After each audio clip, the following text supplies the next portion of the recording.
Today, we are going to be talking about the topic of peace.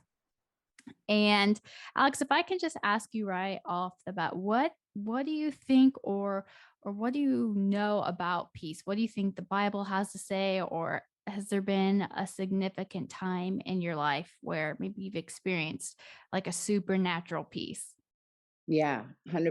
It was actually last year. Um, I had got really sick, actually, just out of the blue, and was ended up in hospital Mm. without sharing gory details. But I was vomiting blood, and I was in excruciating pain, and they actually ended up finding a mass in my stomach, a tumor. And I was by myself because it was during the whole COVID crazy where no one was allowed in the hospital with you. And it was amazing because the Lord just spoke to me clearly, um, about having perfect peace, Mm. because we trust in Him and our mind is stayed on Him. So you will have perfect peace. It's like, well, what does that actually mean? It doesn't mean I deny that I am going through anything or that I'm not afraid on any level, but there is a peace that actually far surpasses the natural understanding where most Yeah. people go into fear and anxiety and worry. There was a peace that felt like supernatural peace that actually kept me at an absolute state of calm to believe that it's going to be okay. God's Yeah. in control of my life and I'm not to fear. And Yeah. it really is, I think it's just fear will cause anxiety and worry, and peace just stabilizes and allows you to believe in a higher, greater God that we have Yeah. than our natural circumstances. So I just feel like it's a supernatural calming agent from the Lord, that basically says, I'm your peace. You can have joy in chaos, you can have peace in the midst of the storm, because as long as He's with you, you're going to be okay. Yeah. I think sometimes maybe too that can be hard for people to acknowledge or accept that, can I really have peace, with all of this going on, or joy? I think we often equate peace and joy with maybe a answer to a question, a perfect Yeah. scenario, a resolution to a problem. But your story of what you just shared resonates with me so much, because whenever I talk about peace to anybody, the first thing I almost always share is a time in my life where I did experience that supernatural peace.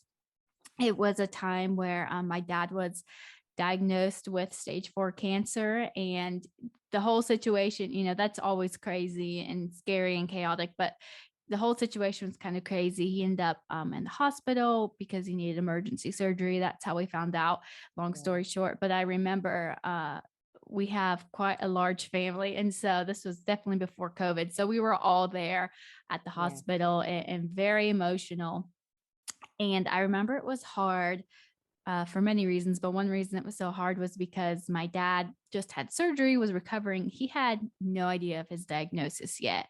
He Oh, had a wow. general idea. That's probably what it was. That's what they told Yeah. him prior to surgery. That's what they were thinking, but he had no idea. And so, Wow. anyways, we were going back to see him in pairs. I was one of the first two people to go back. And I had been crying. I promise, for like probably 2, 3 straight hours. I just couldn't stop. I was very emotional. And Yeah. I remember as a family, we decided we were going to let the doctor discuss everything with them, Yeah. because he was still kind of out of it.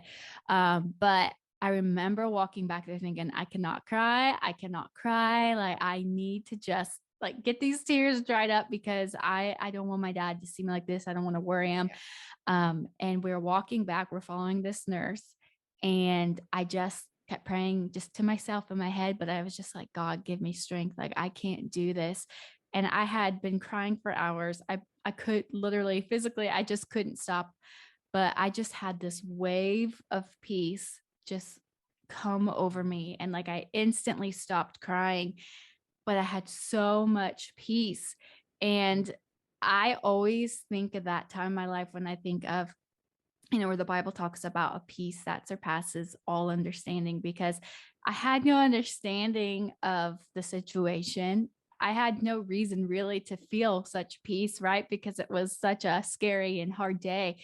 But I just had so much peace. And I share that story often with people because, peace, perfect peace, like what the Bible talks about, we don't often get that peace when we get an answer, but I often think that maybe the peace is the answer to the prayer, that's a promise from God. And so I feel like Yeah. that peace to me in that moment, it was such a gift, but to me that was also a promise to me in this journey continuing with my father and with battling this.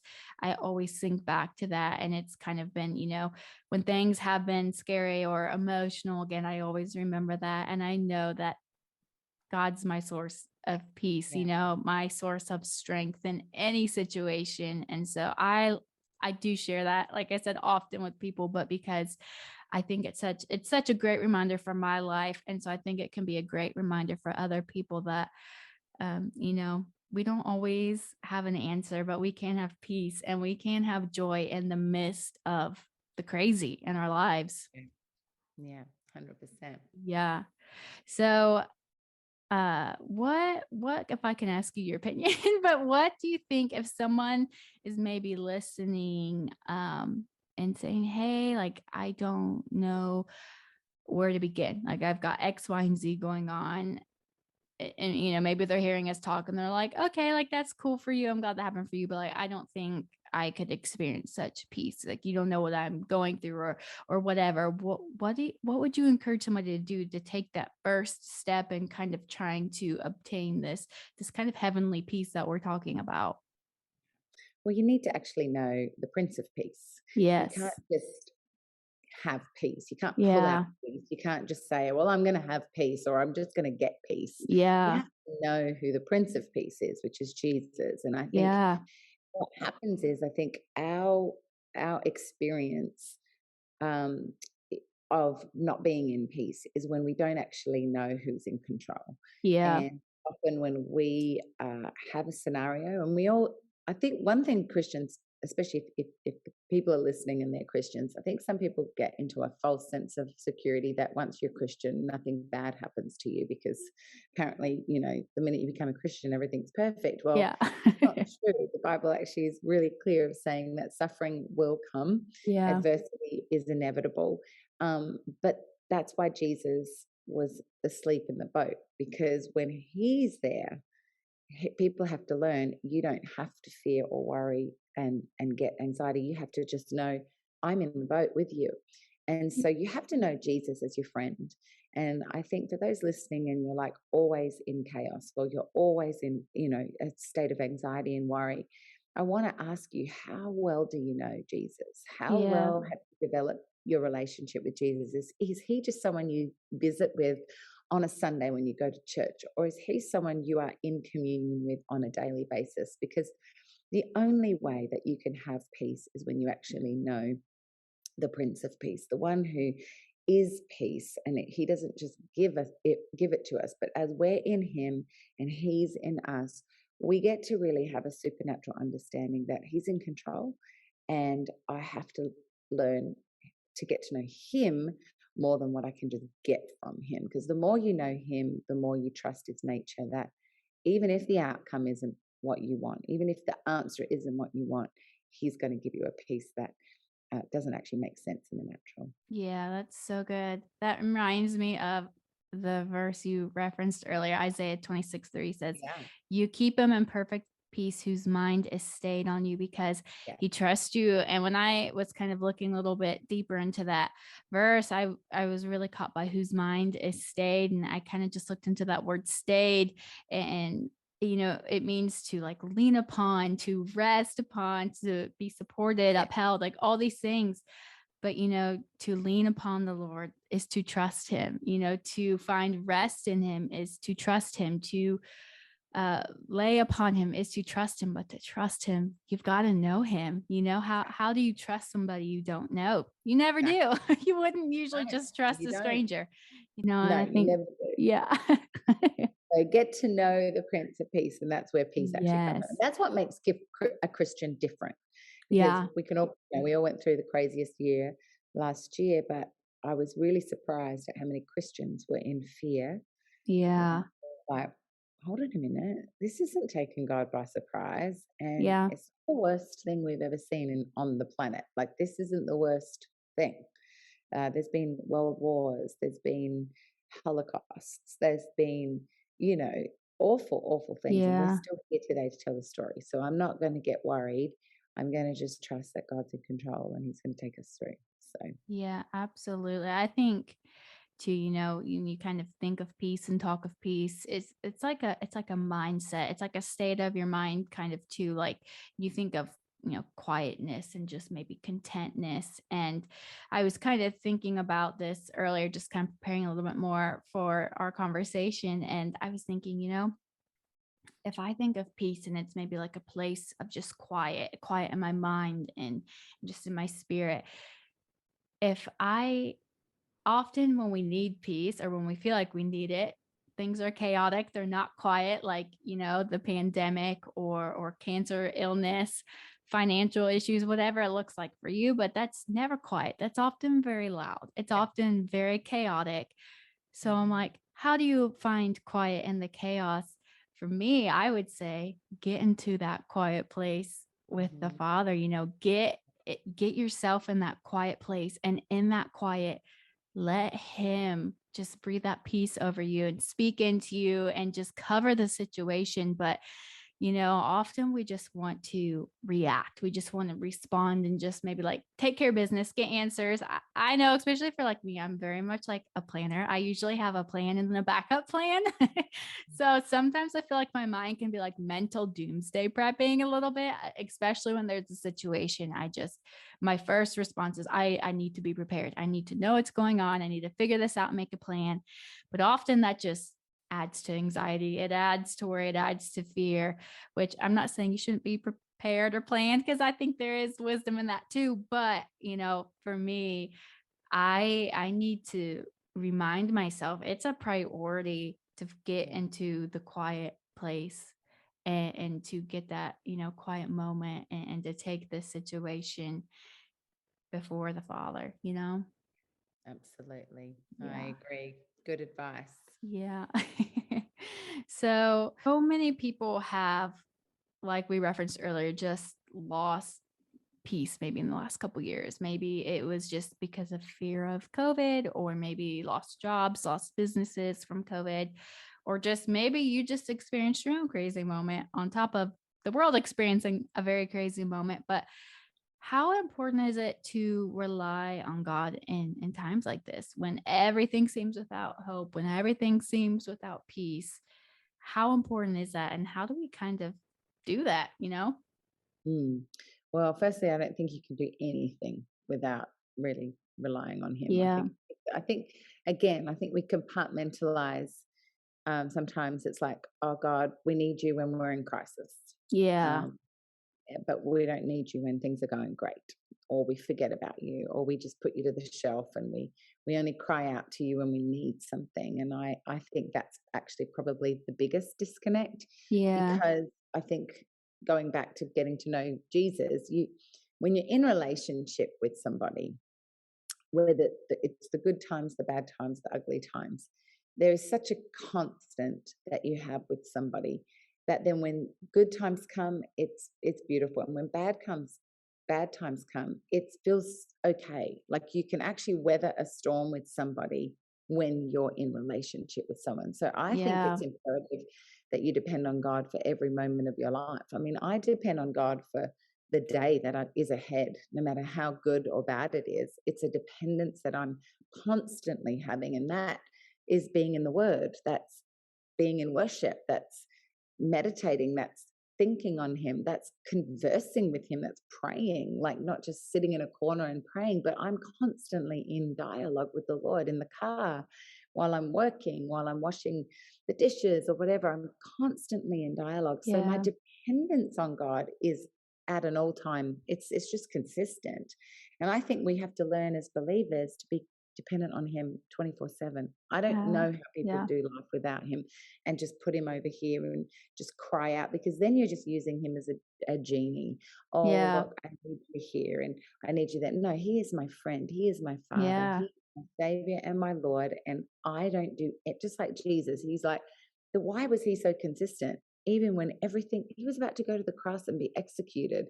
Now, yes, he was burdened by that, but what did he do? Not my will, Father, but yours be done. I'm going to the Father and I'm putting all my angst on him so that then I can go and approach the hardest thing that I have to do. And so I think in all of this, we have to be dependent on him 24/7. And that's by being in relationship, the word, in prayer, in worship, and making it a natural part of your life. Yeah, absolutely. I think that like being in a relationship, is probably the best advice you can get. I think especially if you've been in a church circle, been a Christian around for a while, that can maybe sometimes feel like redundant, like, oh, you just need to have a relationship, you need to pray, you need to read your Bible. But that's because that is where we develop relationship with the Father, right? Is when we are in communication, when we're praying, when we are reading. And I kind of think, as you were talking, I was kind of thinking of like a good, healthy marriage. When I think of like a great marriage, I think, okay, number one, I think time. I just think my mind goes to maybe like an older couple who's maybe been together for a long time. I think they've got history, they've got time, they know each other, but their time together isn't just together, but it's quality, right? It's continuing and conversation and getting to know each other and falling more in love with each other. And just like you're saying, that's just how it needs to be with Jesus, and constant communication, not, oh, I go to church on Sundays, or okay, like I did a devotion this morning, like check, let me go about my day and forget about it. Like I did my thing. No, like it's constant relation. It's every step, every decision, it's including him in every aspect, in every scenario. And I think too, sometimes, I feel like there's two types of people. I feel like there's people who gravitate towards Jesus in the tough times and say, okay, I need you now. My life's in crisis. Or I feel like there's people who run away, maybe get angry or frustrated. And they're like, like, what are you doing? Where are you at, man? Like, I need your help. Like, why is my life in shambles? And I think to those people who maybe run away, who get frustrated, don't understand, I don't think I don't know that we'll always have answers to our questions in life, but I know that if we are in relationship with one who has all the answers, we can have that peace that follows. And as I was kind of talking about marriage and the strong relationship there, and having history, I think it's the same with our relationship with him. If we have this kind of history and this constant communication and just wanting to deepen that relationship, we'll know him. We'll know he's good. We'll know he's faithful. We'll know he's steadfast. We'll know that he's peace, that he's understanding, he's joy, all these things when my situation's not, when my life doesn't feel like it, he is. And because he is, I can have that too, because I have relationship with him, because he's my father, he's my friend, and I love him and he loves me. Yeah, that's Yeah. exactly right. Yeah. Yeah. I know it can be hard though sometimes. Like, but I do look back in my life, and I can think of a season where I was very just not in a healthy place. Very anxious all the time, very worried all the time, the most anxious and worried time of my life, honestly, but it was the time that I was furthest away from him. Honestly, I wasn't, having that that relationship like I should have. I wasn't, having the Father in my life like I needed to. I really needed him. And because I had that absence, I really did experience the increase in the anxiety, Yeah, and the worry. And not to say moments of anxiety or worry won't come when you are in a relationship, when you are a believer. But absolutely. but I think when those moments do come, I can quickly remind myself to where to put my focus and who to put Yeah, my focus on. absolutely. Yeah, it's very true. When you're not in relationship, it'd be a good test for everybody. Look at Yeah. where points are where you were the most anxious. What was your relationship with Jesus like in those times? There's a Yeah. correlation. Yeah.